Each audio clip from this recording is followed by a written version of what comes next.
హనుమాను గురుదేవులు నాయద పలికిన సీతారామ కథ నే పలికద సీతారామ కథ.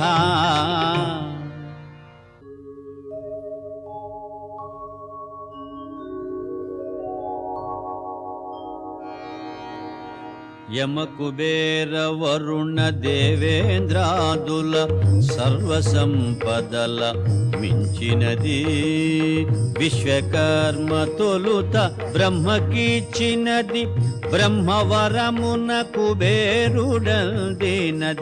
రావణుండు కుబేరుని రణమందు ఓడించి లంకకు గుని తెచ్చినది పుష్పకమను మహావిమానమది మారుతిగాంచను అచ్చరు పొందే.